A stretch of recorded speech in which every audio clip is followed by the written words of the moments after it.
으로 아프세요. 그래서 위험하잖아요. 가족력이 있으니까. 결혼하고 나서 키로수 한 12kg가 갑자기 부는 바람에 그래가지고 좀 몸이 계속 피곤하고 그래서. 오전 10시 공복 상태에서 혈액 검사와 간 초음파 검사가 시작됐다. 긴장하지 마시고. 지방간 판정을 받은 사람들은 40, 50대 중년 남성들이 많았다. 그 원인을 묻자 대부분 술이라고 대답했다. 교직에 계셨거든요. 학교 다니실 때. 하지만 평소 술을 마시지 않는 30대 주부 김승주 씨도 지방간 판정을 받았다. 지방간 때문에 간이 약간은 좀 손상이 있었을 가능성이 있는데 피검사랑 저희가 한번 대조를 좀 해볼게요. 검사하니까 지방간이 올해 35살인 김동석 씨도 술을 거의 마시지 않는다. 하지만 간은 이미 중증도의 지방이 축적된 상태다. 중증도. 지방간이라 하면 좀 술을 많이 드시는 분들, 육식을 주로 하시는 분들에서만 나타날 줄 알았는데 저는 개인적으로 술을 많이 안 하니까 뭐 지방간까지는 갈 거라고 생각 안 했는데 저 개인적으로 조금 놀랐습니다. 아직 젊으니까 신경을 안 썼던 거고 자신 있어 했던 건데 제 몸은 제가 스스로 관리를 해야 된다는 걸 다시 한 번 더 뼈저리게 느낀 기회가 된 것 같아요. 예상보다 많은 참가자들이 지방간으로 판명됐다. 100명 중 무려 62명이나 됐다. 그중 40, 50대가 81%를 차지할 만큼 중년 남성들의 지방간이 심각했다. 특히 30대 환자도 적지 않았다. 놀라운 것은 지방간의 원인이었다. 알코올성이 많을 거라는 예상과는 달리 비알코올성이 3배 이상 많았다. 기준은 주 3회 이상, 한 번에 소주 1병 이상이다. 지방간 환자를 분석을 해보니까 이제 비알코올성 지방간인 경우가 70%였고, 그 다음에 30% 정도는 알코올성 지방간이었습니다. 그래서 이러한 사실은 기존에 알고 있는 바와 다르게 비알코올성 지방간이 훨씬 많다는 걸 알 수 있었고, 우리나라에서도 이런 이제 비만 환자가 증가하고, 그다음에 식생활에 칼로리가 많은 음식을 먹음으로 해가지고 비알코올성 지방간이 증가하는 것 같습니다. 알코올성에 비해 비알코올성 지방간은 비만, 중성 지방 등 대사질환을 동반한 경우가 월등히 많았다. 비알코올성 지방간과 대사질환의 관계를 보여주는 결과라 할 수 있다. 지방간 환자 62명을 분석한 결과 비만인 사람이 31명으로 절반이나 됐다. 정상 체중보다 비만이 지방간의 위험성이 높다는 것을 의미한다. 비만인 그 성인에서 훨씬 더 지방간의 빈도가 높다는 걸 알 수 있었고, 또한 이런 비만 있는 환자의 지방간은 대부분 심한 지방간인 경우가 많았습니다. 일반 그 과체중이나 정상인 환자의 지방간에 비해서. 그래서 이런 비만에 대한 대책이 지방간에 대한 치료로서 중요하다고 생각합니다. 비알코올성에 동반되는 고지혈증, 비만 등은 대사증후군과 깊은 연관이 있다. 대사증후군의 기준은 5가지다. 허리둘레 90cm 이상, 몸에 좋은 고밀도 콜레스테롤, 즉 HDL 40 미만, 중성지방 150 이상, 공복 혈당 110 이상, 혈압 130에 85 이상인 경우다. 문제는 이런 대사질환이 한 사람에게 동시다발적으로 발생한다는 것이다. 그 뿌리는 비만으로 인한 인슐린 저항성이다. 대사증후군은 동맥경화증 또는 심혈관 질환의 위험을 높이는 역할을 한다. 당뇨병, 고혈압, 고지혈증, 비만, 심혈관 질환들 이런 것들이 하나의 인슐린 저항성이라는 이유에서 생긴 이런 어떤 성인병의 덩어리들을 우리가 대사증후군이라고 합니다. 예전에는 이런 것들을 각각을 갖다가 따로따로 접근하는 치료의 방법이었다면 지금은 이건 하나의 덩어리로 취급을 하고 결국 그 근본이 인슐린 저항성이기 때문에 인슐린 저항성을 갖다가 초점을 맞춰서 치료를 하자.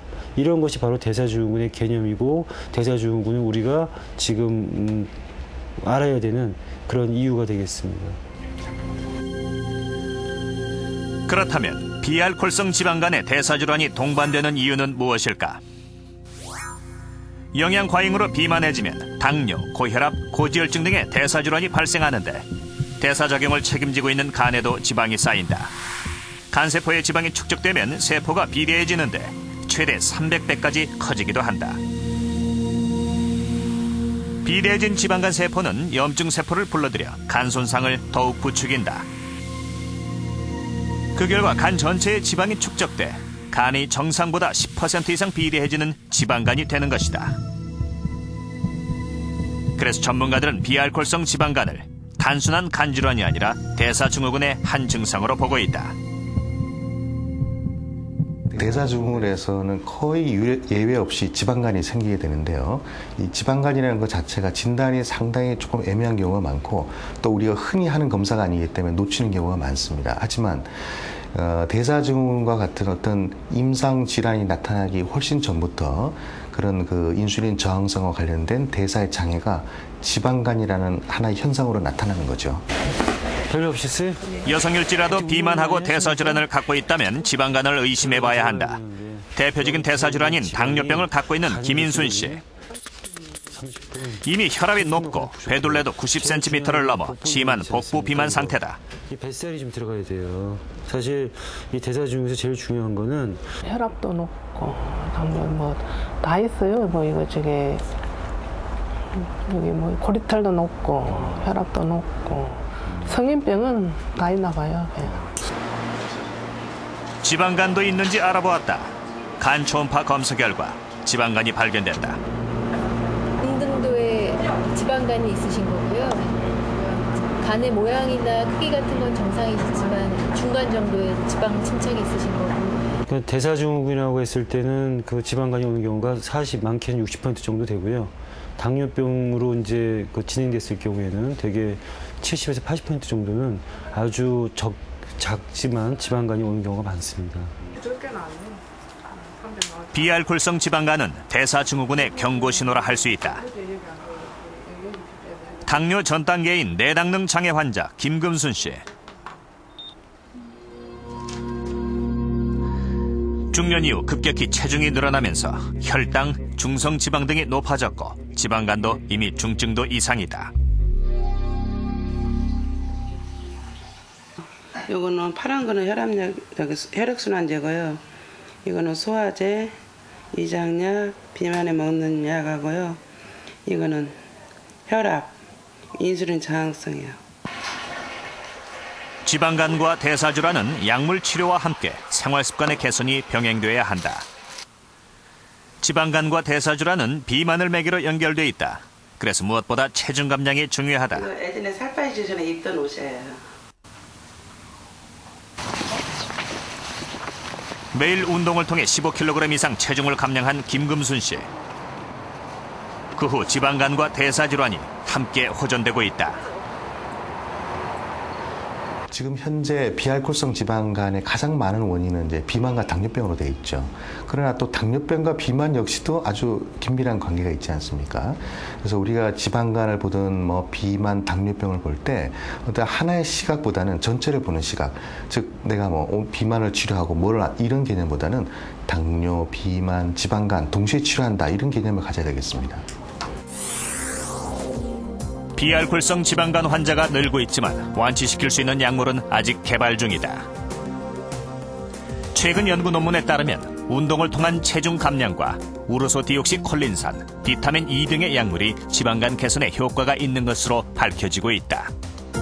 인슐린 저항성을 극복하고 비알코올성 지방간의 호전을 꾀할 수 있는 특별한 약물은 현재까지 없습니다. 그렇지만 최근 들어 여러 가지 연구에 의해서 새로운 약물들이 각광을 받고 있는데 특히 항당뇨병제, 그다음에 항지질대사제, 또 비타민 E 같은 항산화제, 또 UDCA 같은 간 기능 개선제들이 최근 주목받고 있는 약물들입니다. 지방간은 흔하고 아무런 증상이 없습니다. 하지만 지방간을 방치할 경우 간경변과 대사질환으로 악화됩니다. 특히 나이가 40을 넘었다면 그 위험성은 더욱 높아집니다. 이것은 지난 30년간 우리나라 40대 남성들의 사망 원인을 분석한 내용인데요. 암 다음으로 높은 것이 바로 간질환입니다.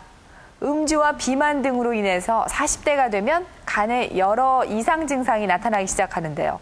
이때부터 관심을 갖기 시작하지만 이미 늦은 경우가 많습니다. 그래서 전문가들은